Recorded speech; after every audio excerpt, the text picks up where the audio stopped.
nomor 1, ilmu yang membahas tentang warisan disebut A. Manakib, B. Warisan, C. Rawatib, D. Mawaris, E. Faraid. Jawabannya adalah E. Faraid. Oke, kita lihat penjelasannya. Untuk mawaris sendiri merupakan serangkaian kejadian mengenai pengalihan atau pemilikan harta dari seorang yang meninggal dunia kepada seseorang yang masih hidup. Dengan demikian, terwujudnya kewarisan itu harus ada 3 unsur. Yang pertama, orangnya mati atau yang disebut dengan pewaris atau yang mewariskan. Yang kedua adalah harta milik orang yang mati atau orang yang mati meninggalkan harta waris. Yang ketiga adalah beberapa orang hidup, yaitu sebagai keluarga dari yang mati yang disebut dengan ahli waris. Ilmu mawaris sendiri merupakan ilmu yang diberikan status hukum oleh Allah Subhanahu wa Ta'ala sebagai ilmu yang sangat penting.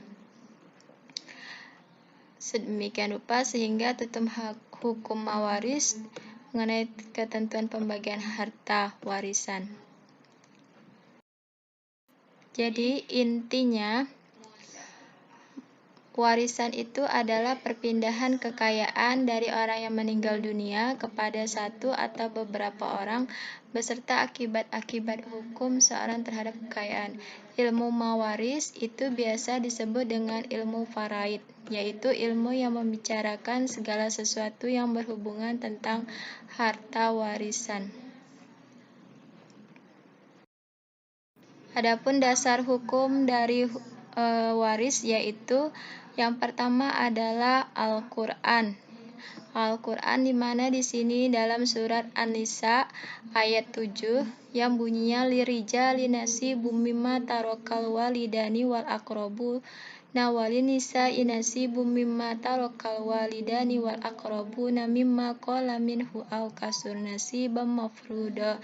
Artinya bagi orang laki-laki ada hak bagian dari harta peninggalan ibu bapak dan kerabatnya, dan bagi orang wanita ada hak bagian pula dari harta peninggalan ibu bapak dan kerabatnya, baik sedikit ataupun banyak menurut bahagian yang telah ditetapkan.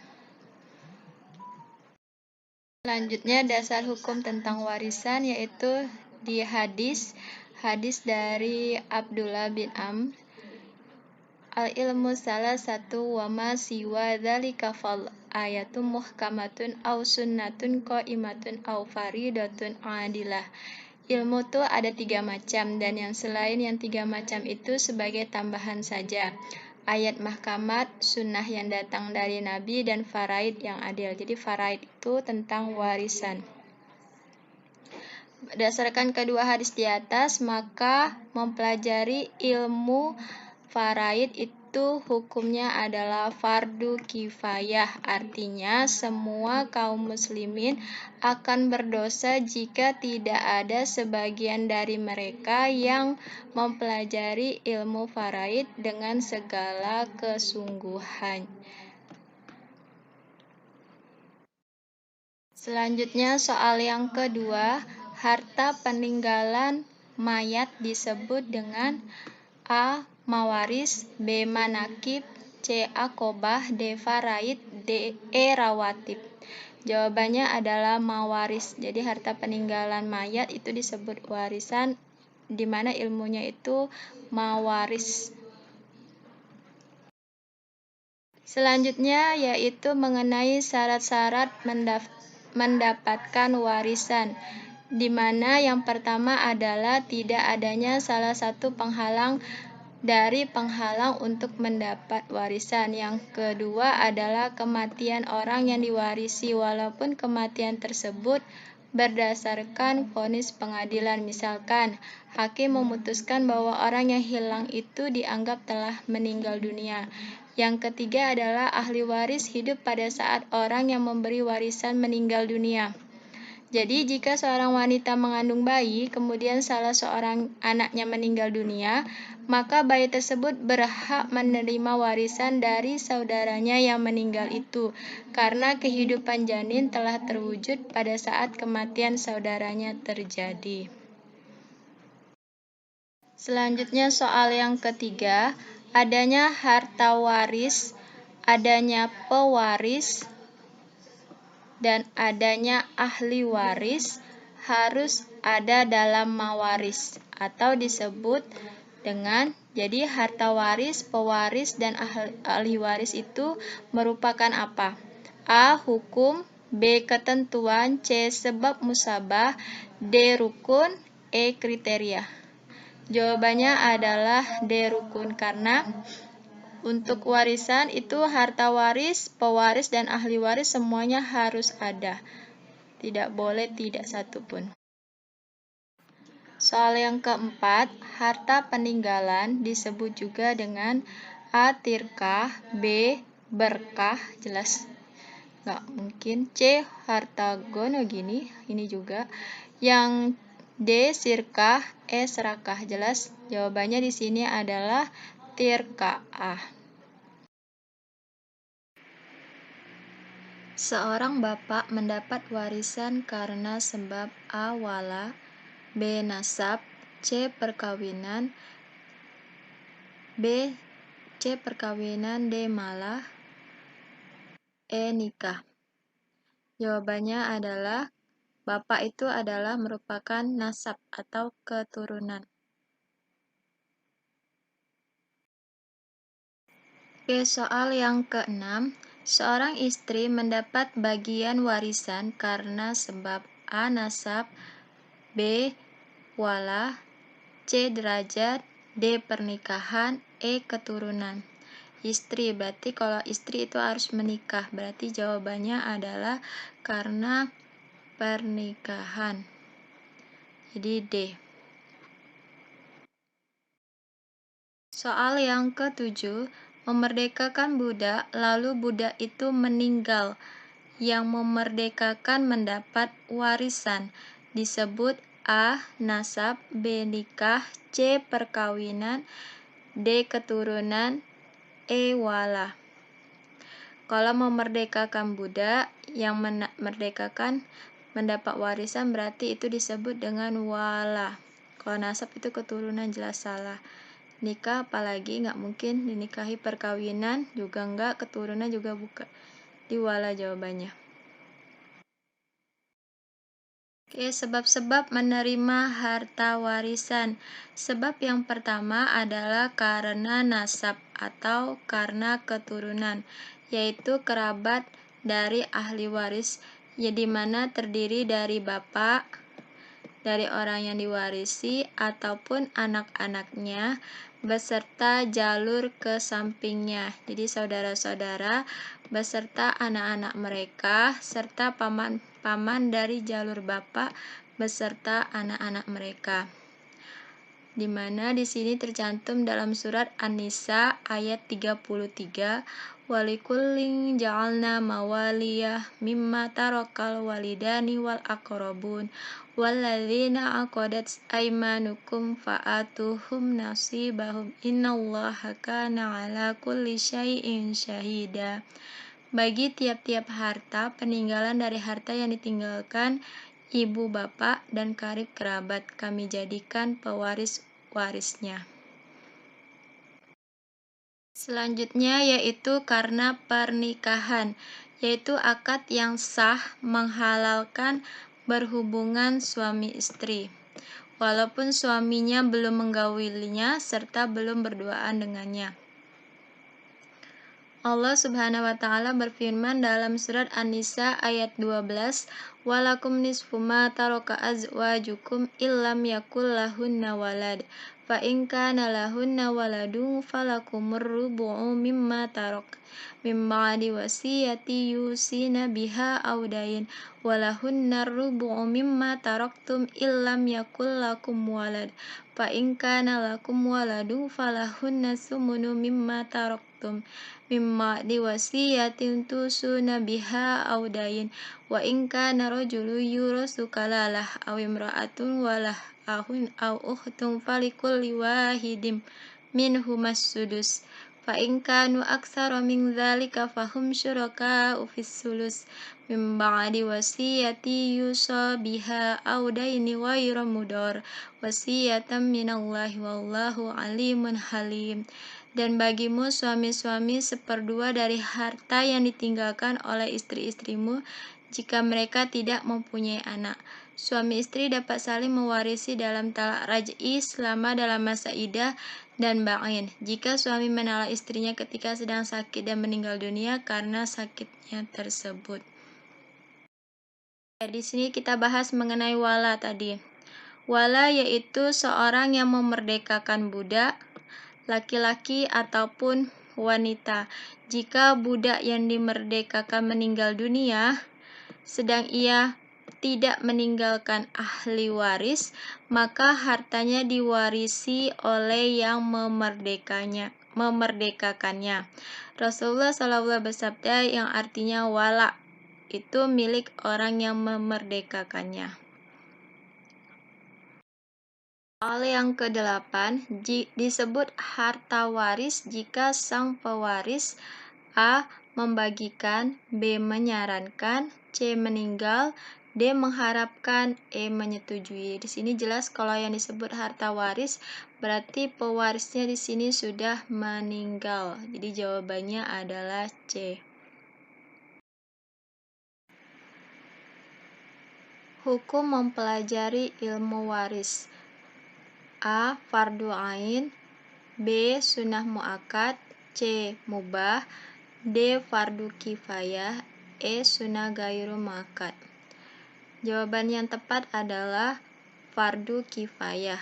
Artinya, hukum waris, mempelajari ilmu waris atau ilmu faraid itu hukumnya fardu kifayah, di mana semua kaum muslimin akan berdosa jika tidak ada sebagian dari mereka yang mempelajari ilmu faraid dengan segala kesungguhan. Karena ilmu waris itu sangat penting sekali. Soal nomor 10, seseorang bisa mendapat warisan karena apa? Kecuali di sini. A. Sahabat karib, B. Keturunan, C. Wala, D. Hubungan nasab, E. Perkawinan. Di sini kecualinya adalah sahabat karib, karena sahabat karib tidak termasuk kriteria orang yang menerima harta warisan. Sedangkan untuk keturunan sama nasab ini sama. Wala ini yang untuk memerdekakan budak, perkawinan, oke, itu juga betul. Soal nomor 11, berikut ini yang tidak boleh menerima warisan kecuali A. murtad, B. budak, C. nasab, D. kafir, E. membunuh. Yang tidak boleh menerima warisan di sini adalah termasuk murtad, orang yang keluar dari agama Islam, budak jelas tidak boleh menerima, nasab ini yang menerima, jadi jawabannya ini adalah salah. Kecuali kafir juga tidak boleh menerima warisan, yang membunuh juga tidak boleh menerima warisan. Jadi jawabannya adalah yang nasab alias yang keturunannya, kecuali. Berikut penjelasan mengenai sebab-sebab tidak mendapat harta warisan. Sebab-sebab yang menghalangi ahli waris menerima bagian warisan adalah sebagai berikut. Yang pertama adalah kekafiran, di mana kerabat yang muslim tidak dapat mewarisi kekerabatnya yang kafir, dan orang yang kafir tidak dapat mewarisi kerabatnya yang muslim. Dalam hal ini harus seagama. Hal ini sebagaimana sabda Nabi Muhammad SAW yang artinya orang kafir tidak mewarisi orang muslim dan orang muslim tidak mewarisi orang kafir. Yang B. Pembunuhan. Jika pembunuhan dilakukan dengan sengaja, maka pembunuh tersebut tidak bisa mewarisi yang dibunuhnya. Berdasarkan hadis Nabi SAW, pembunuh tidak berhak mendapat apapun dari harta peninggalan orang yang dibunuhnya. Yang ketiga adalah perbudakan. Seorang budak tidak dapat mewarisi ataupun diwarisi, baik budak secara utuh ataupun sebagainya. Misalnya, jika seorang majikan menggauli budaknya hingga melahirkan anak, maka ibu dari anak majikan tersebut tidak dapat diwarisi ataupun mewarisi. Demikian juga mukatab, yaitu budak yang dalam proses memerdekakan dirinya dengan cara membayar sejumlah uang kepada pemiliknya, karena mereka semua tercakup dalam perbudakan. Namun demikian, sebagian ulama mengecualikan budak yang hanya sebagian dapat mewarisi. Jadi di sini ada 3. Yang keempat adalah perzinahan. Seorang anak yang terlahir dari hasil perzinahan tidak dapat diwarisi dan mewarisi bapaknya. Ia hanya dapat mewarisi dan diwarisi dari ibunya. Berdasarkan hadis Rasulullah SAW, anak itu dinisbahkan kepada si empunya tempat tidur dan pezina terhalang dari hubungan nasab. Yang kelima adalah li'an. Anak suami istri yang melakukan li'an tidak dapat mewarisi dan diwarisi yang bapak tidak mengakui sebagai anaknya. Hal ini dikiaskan dengan anak dari hasil perzinahan. Soal nomor 12. Membayar hutang, memenuhi wasiat dan membayar zakatnya harus dilakukan A. Saat bagi waris, B. Setelah bagi waris, C. Proses dokumentasi, D. Oleh pewaris, dan E. Sebelum bagi waris. Untuk membayar hutang, memenuhi wasiat, dan membayar zakat itu sebaiknya dilakukan sebelum bagi waris. Baru sisa bayar hutang baru untuk dibayar ke pewarisnya. Berikut ketentuan pembagian harta warisan. Pembagian harta warisan dari seseorang yang meninggal dunia merupakan hal yang terakhir dilakukan. Ada beberapa hal yang harus dilakukan sebelum harta warisan dibagikan. Selain pengurusan jenazah, wasiat, dan hutang, si mayatnya lah yang harus terlebih dahulu ditunaikan. Jadi harus bayar wasiat dan hutangnya dulu dari si mayat. Selanjutnya dalam Al-Quran terdapat ayat-ayat yang menegaskan bahwa pembagian harta warisan dilaksanakan setelah penunaian wasiat dan hutang si mayit.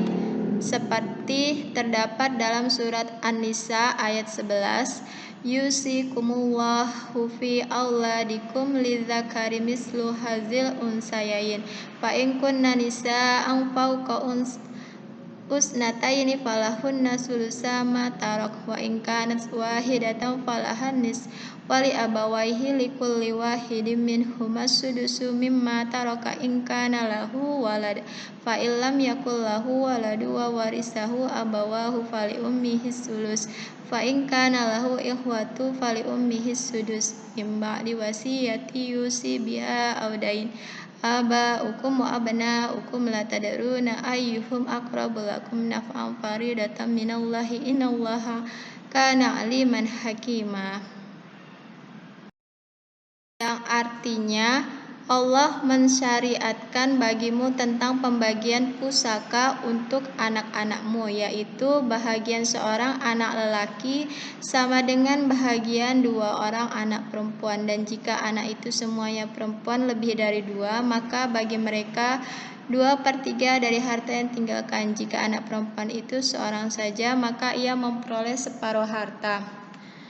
Dan untuk 2 orang ibu bapak, bagi masing-masingnya 1/6 dari harta yang ditinggalkan. Jika yang meninggal itu mempunyai anak, jika orang yang meninggal tidak mempunyai anak dan ia diwarisi oleh ibu bapaknya saja, maka ibunya mendapat 1/3. Jika yang meninggal itu mempunyai beberapa saudara, maka ibunya mendapat 1/6. Pembagian tersebut di atas sudah dipenuhi wasiat yang ia buat dan ada sesudah dibayar hutangnya. Jadi harus dibayar hutangnya terlebih dahulu baru membagikan harta warisan.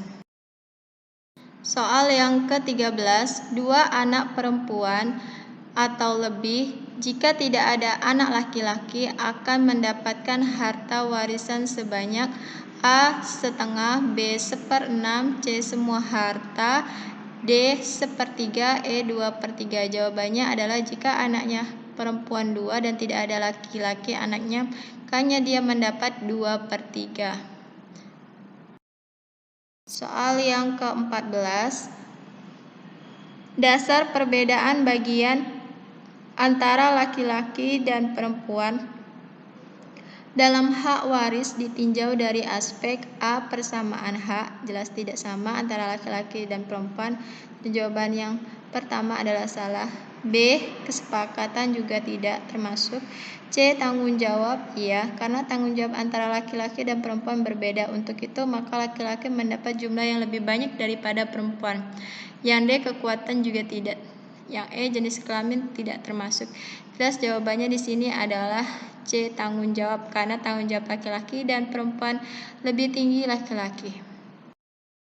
Soal yang ke-15, yang mendapat 1/8 harta warisan adalah A. Ibu jika sang anak punya anak, B. Anak perempuan jika ada saudara laki-laki, C. Saudara perempuan sebapak, D. Istri jika suami memiliki anak, E. Cucu perempuan. Jawabannya adalah istri jika suami memiliki anak. Jadi yang dapat 1/8 itu adalah istri. Ahli waris dalam pembagian harta warisan terbagi dua macam, yaitu ahli waris zawil furud yang bagiannya telah ditentukan dan ahli waris asabah belum yang merupakan sisa diambil dari zawil furud. Ahli waris zawil furud yang memperoleh kadar pembagian harta warisan telah diatur oleh Subhanahu wa Ta'ala dalam surat An-Nisa ayat 4 dengan pembagian terdiri dari 6 kelompok. Bagian yang mendapat setengah yaitu suami. Jika istri yang meninggal tidak ada anak laki-laki, cucu perempuan, atau anak laki-laki dari anak laki-laki. Yang kedua adalah anak perempuan jika tidak ada saudara laki-laki ataupun saudara perempuan. Yang ketiga adalah cucu perempuan jika sendirian tidak ada cucu laki-laki dari anak laki-laki. Yang keempat adalah saudara perempuan sekandung jika sendirian tidak ada saudara laki-laki, tidak ada bapak, tidak ada anak, ataupun tidak ada cucu dari anak laki-laki. Yang kelima adalah saudara perempuan sebapak sendirian, tidak ada saudara laki-laki, tidak ada bapak atau cucu laki-laki dari anak laki-laki. Selanjutnya yang mendapat warisan 1/4. Yang mendapat 1/4 adalah yang pertama suami jika istri yang meninggal tidak memiliki anak laki-laki ataupun cucu laki-laki ataupun perempuan dari anak laki-laki. Yang kedua adalah istri jika suami yang meninggal tidak memiliki anak laki-laki ataupun cucu laki-laki ataupun perempuan dari anak laki-laki. Yang ketiga adalah yang mendapat 1/8. Yang berhak mendapat 1/8 adalah istri jika suami memiliki anak ataupun cucu laki-laki atau perempuan dari anak laki-laki. Jika suami memiliki istri lebih dari satu, maka 1/8 itu dibagi rata di antara semua istri. Selanjutnya yang mendapat 2/3 warisan. Yang pertama adalah dua anak perempuan atau lebih jika tidak ada anak laki-laki. Yang kedua adalah dua cucu perempuan atau lebih dari anak laki-laki jika tidak ada anak laki-laki atau perempuan sekandung. Yang ketiga adalah dua saudara perempuan sekandung atau lebih jika tidak ada saudara perempuan sebapak atau tidak ada anak laki-laki atau perempuan sekandung atau sebapak. Yang keempat adalah dua saudara perempuan yang sebapak atau lebih jika tidak ada saudara perempuan sekandung atau tidak ada anak laki-laki atau perempuan sekandung atau sebapak. Yang kelima adalah yang mendapat 1/3 warisan. Yang pertama adalah ibu jika yang meninggal dunia tidak memiliki anak laki-laki, cucu perempuan atau laki-laki dari anak laki-laki, tidak memiliki dua saudara atau lebih baik laki-laki ataupun perempuan. Yang kedua adalah dua saudara seibu atau lebih baik laki-laki ataupun perempuan. Jika yang meninggal tidak memiliki bapak, kakek, anak laki-laki, cucu laki-laki, ataupun perempuan dari anak laki-laki. Yang ketiga adalah kakek, jika bersama 2 orang saudara kandung laki-laki atau 4 saudara kandung perempuan, atau seorang saudara kandung laki-laki dan 2 orang saudara kandung perempuan. Mendapat 1/6. 1/6 itu ada ibu, jika meninggal dunia memiliki anak laki-laki ataupun cucu laki-laki, saudara laki-laki atau perempuan dari lebih dari 2 yang sekandung atau sebapak dan seibu. Yang kedua adalah nenek, jika yang meninggal tidak memiliki ibu dan hanya ia yang mewarisinya. Jika neneknya lebih dari 1, maka bagiannya dibagi rata. Yang ketiga adalah bapak secara mutlak mendapat 1/6. Baik orang yang meninggal memiliki anak ataupun tidak. Yang keempat adalah kakek jika tidak ada bapak. Yang kelima adalah saudara seibu baik laki-laki atau perempuan jika yang meninggal dunia tidak memiliki bapak, kakek, anak laki-laki, cucu perempuan ataupun laki-laki dari anak laki-laki. Yang keenam adalah cucu perempuan dari anak laki-laki jika bersama dengan anak perempuan tunggal, tidak ada saudara laki-laki, tidak ada anak laki-laki paman dari bapak.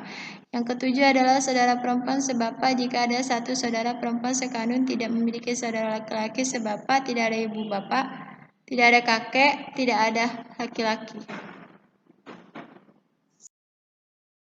Selanjutnya adalah ahli waris asobah. Adalah perolehan bagian dari harta warisan yang tidak ditetapkan bagiannya dalam furud yang 6, yaitu 1/2, 1/4, 1/3, 2/3, 1/6, 1/8, tetapi mengambil sisa warisan setelah ashabul furud mengambil bagiannya. Ahli waris asobah bisa mendapatkan seluruh harta warisan jika ia sendirian, ataupun mendapat sisa warisan jika ada ahli waris lainnya, atau tidak mendapatkan apa-apa jika harta warisan tidak tersisa. Berikut sabda Rasulullah SAW, berikanlah warisan itu kepada yang berhak menerimanya, sedangkan sisanya berikan kepada ahli waris laki-laki yang lebih berhak menerimanya. Berikut contoh kasus ahli waris alabah. Alabah mengambil seluruh harta warisan jika ia sendiri atau tidak ada ahli warisan lain. Misalnya seorang wafat meninggalkan seorang anak laki-laki, seorang anak laki-laki memperoleh seluruh harta asobah. Selanjutnya ahli waris alabah mengambil sisa warisan setelah ahli waris furud. Jika seorang wafat meninggalkan istri, anak perempuan, ibu dan paman, seorang istri mendapatkan 1/8 berdasarkan ketentuan furud, sedangkan anak perempuan memperoleh 1/2 berdasarkan ketentuan furud, ibunya sendiri memperoleh 1/6 berdasarkan ketentuan furud, dan pamannya memperoleh sisanya secara asobah. Soal yang ke-16, seorang ahli waris laki-laki seluruhnya itu berjumlah ada berapa? A 10, B 13, C 16, D 11, E 15. Untuk ahli waris laki-laki itu jumlah seluruhnya ada 15. Untuk selanjutnya, ahli waris yang perempuan, jumlah seluruhnya adalah A 10, B 13, C 17, D 11, E 15. Untuk perempuan ada 10 jumlah keseluruhan yang menerima warisan. Berikut penjelasannya. Ahli waris yang berhak menerima harta warisan dari seorang yang meninggal dunia itu ada 25 orang, di mana 15 orang dari ahli waris pihak laki-laki, sedangkan itu disebut dengan waris asobah, yang bagiannya berupa sisa setelah diambil oleh zawil furud, dan 10 orang dari ahli waris pihak perempuan, yang biasa disebut dengan ahli waris zawil furud, yang bagiannya telah ditentukan. Berikut bagan ahli waris dari laki-laki maupun perempuan. Ini keterangannya sudah ada. Dari kaum laki-laki ada suami, anak laki-laki ini sampai 15, sedangkan kaum perempuan ini ada 10. Nah, ini ada keterangannya. Berikut contoh penerapan hukum syariah Islam dalam pembagian harta warisan. Misalkan di sini contohnya, seorang meninggal dunia, Ia meninggalkan harta sebesar 180 juta. Ahli warisnya ada istri, ada ibu, dan ada 2 anak laki-laki. Maka di sini untuk istri sendiri pembagiannya 1/6, ibu 1/8, 2 anak laki-laki asobah. Maka asal masalahnya adalah 1/6 dan 1/8. Kita lihat KPK kelipatan persatuan terkecil dari bilangan penyebut 6 dan 8 yaitu 24. Selanjutnya pembagian untuk istri itu 1/6 dikalikan dari KPK-nya tadi 24 kalikan dengan jumlah harta warisan 180 juta, dapatlah 30 juta. Untuk ibu sendiri itu 1/8 dikali 24 kali 180 juta, dapatnya adalah 22.500.000. Sedangkan untuk 2 anak itu dari hasil KPK 4 dikurang 4 tambah 3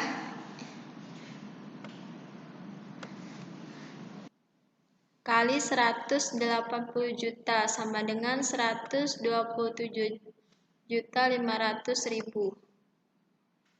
Untuk masing anak-anak laki-laki berarti 127 juta 500 dibagi 2 hasilnya adalah 63.750.000.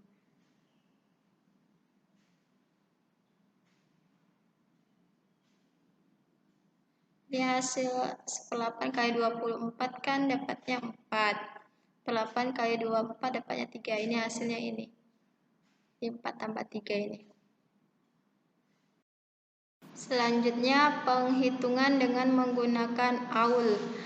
Seorang meninggal dunia meninggalkan harta 42 juta. Ahli warisnya suami dan 2 saudara perempuan sekandung. Hasilnya adalah untuk suami pembagiannya setengah, sedangkan untuk 2 saudara perempuan sekandung itu 2/3. Asal masalahnya adalah setengah dan 2/3.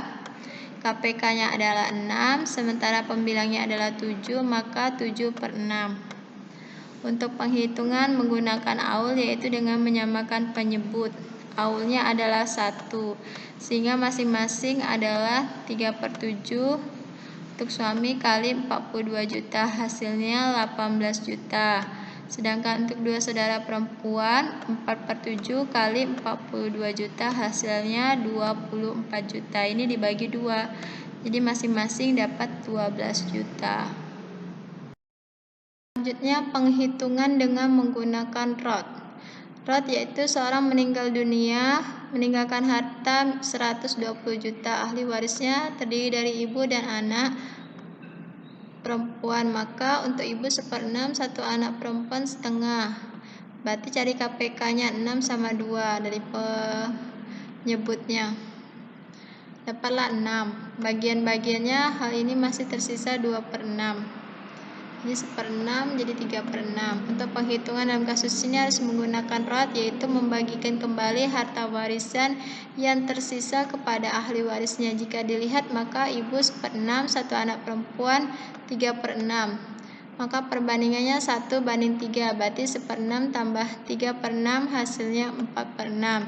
Dijadikan 4/4 dengan pembagian 1/3. Berarti 1/4 kali 120 juta. Biar gampang, jadi makanya diganti per 4/4.